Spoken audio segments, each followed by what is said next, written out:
Welcome to Bhavita Santosh economy app.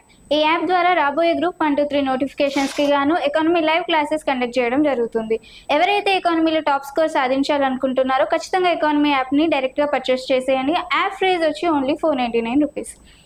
And ఈ రోజు daily current అఫైర్స్లో భాగంగా కొన్ని క్వశ్చన్స్ని మనం మాట్లాడుకుందాం. దాంట్లో ఫస్ట్ క్వశ్చన్, భారత ఇంధన గణాంకాలు 2025 నివేదికలో 2014-24లో వ్యవసాయానికి వినియోగించిన కరెంటు వార్షిక వృద్ధి రేటు ఎంత, లేదా కరెంటు సగటు వార్షిక వృద్ధి రేటు ఎంత అంటే దీంట్లో 4.68% అని చెప్పుకోవచ్చు.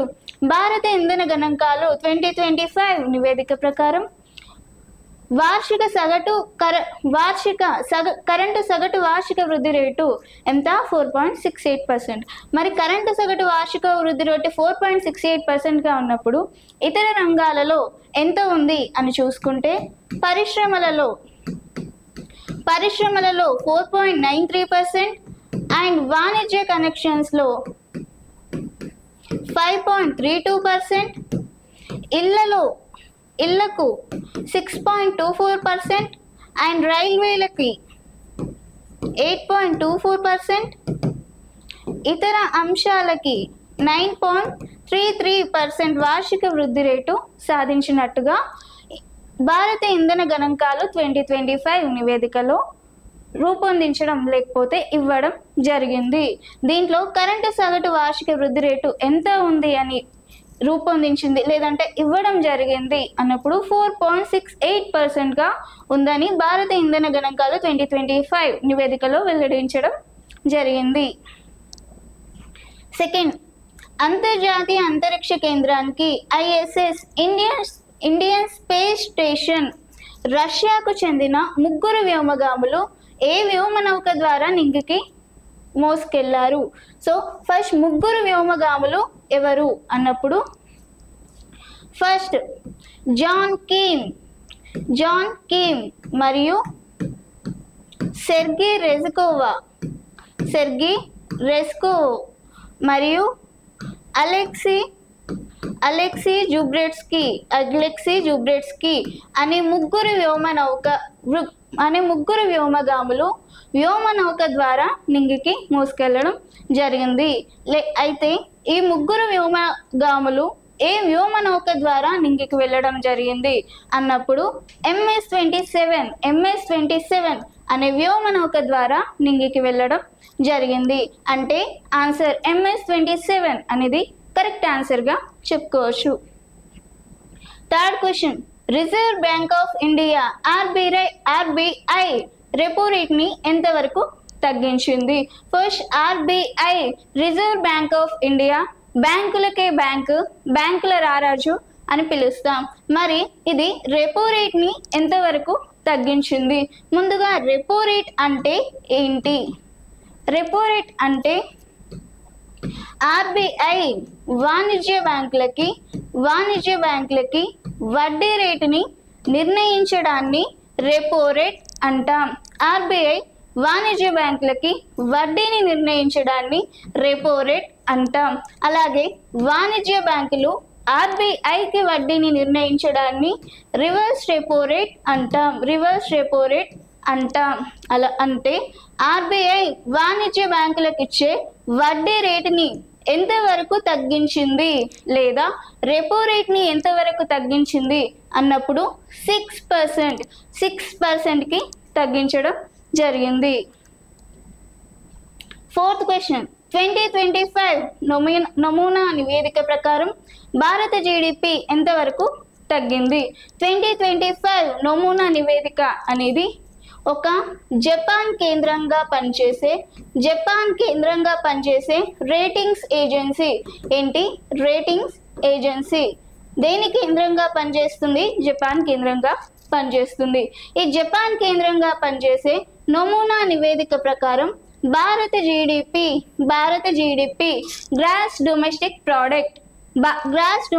ప్రోడక్ట్ స్థూల దేశీయోత్పత్తి ఒక దేశంలో ఒక ఆర్థిక సంవత్సరంలో దేశ భౌగోళిక సరిహద్దులో జరిగే అంతిమ వస్తు సేవల ఉత్పత్తిని మనం GDP అంటాం.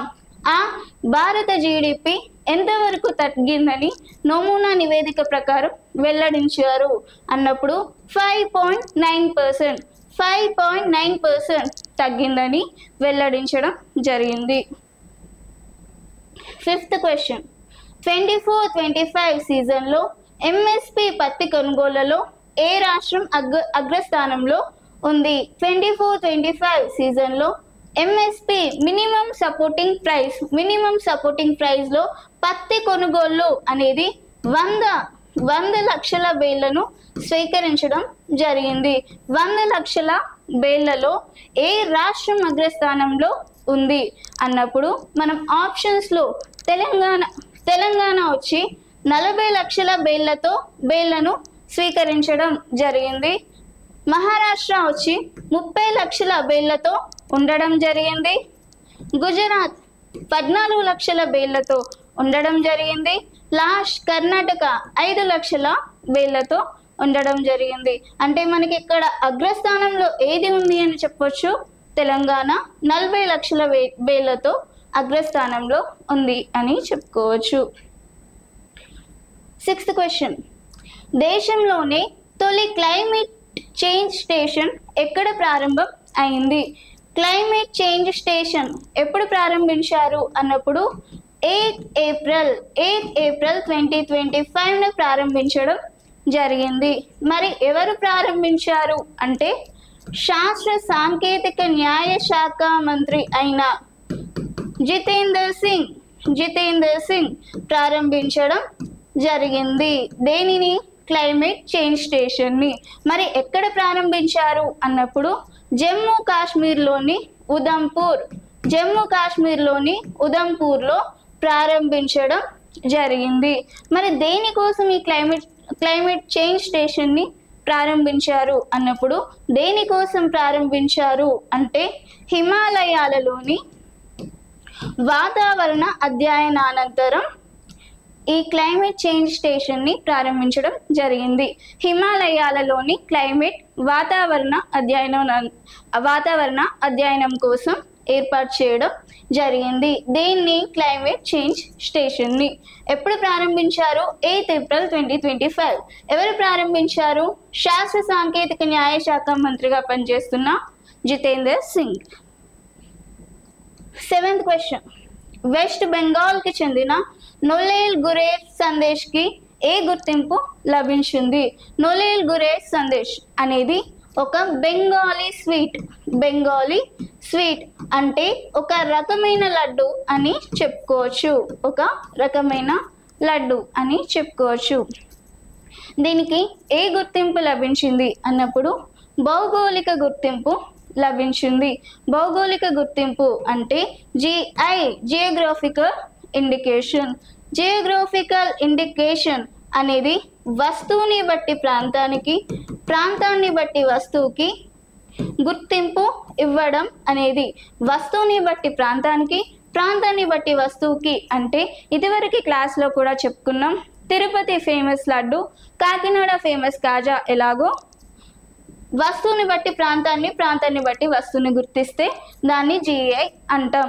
మరి ఏ సంస్థ ద్వారా లేదా ఏ చట్టం ద్వారా ఈ జిఐ ట్యాగ్ని ఇవ్వడం జరిగింది అన్నప్పుడు geographical indication of goods register and protection act 1999 ప్రకారం ఈ జిఐ ట్యాగ్ని ఇవ్వడం జరిగింది. మరి ఏ సంస్థ ఇవ్వడం జరిగింది అంటే జిఐఆర్ జియోగ్రాఫికల్ ఇండికేషన్ రిజిస్టర్ అనే సంస్థ వారు ఈ జిఐ ట్యాగ్ని నోలెల్ గురేజ్ సందేశ్కి ఇవ్వడం జరిగింది.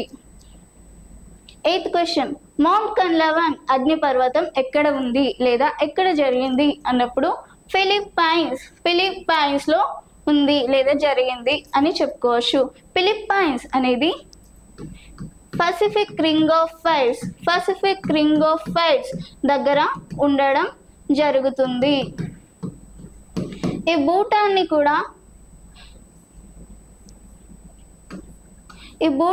కూడా ఇది విపత్కర ప్లేసు అని చెప్పుకోవడం జరుగుతుంది. మరి ఈ మౌంట్ కన్లవన్ పర్వతం అనేది ఎక్కడుంది? ఫిలిప్పైన్స్లో ఉంది అని చెప్పుకోవచ్చు. నైన్త్ క్వశ్చన్, 12,500 సంవత్సరాల క్రితం భూమిపై తిరుగాడిన డైర్ వోల్స్లను ఏ దేశ శాస్త్రవేత్తలు జన్యు పరిజ్ఞానంతో జీవం పోయడం జరిగింది? మొదటగా డైర్ వోల్స్ అంటే ఒక భయంకరమైన తోడేలు.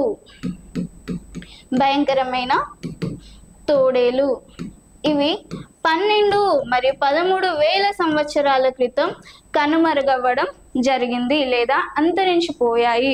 మరి 12-13 వేల సంవత్సరాల క్రితం అంతరించిపోయిన ఈ డైర్ వోల్స్ లేదా భయంకరమైన తోడేళ్లను మరలా తిరిగి పునర్నిర్మించడం జరుగుతుంది.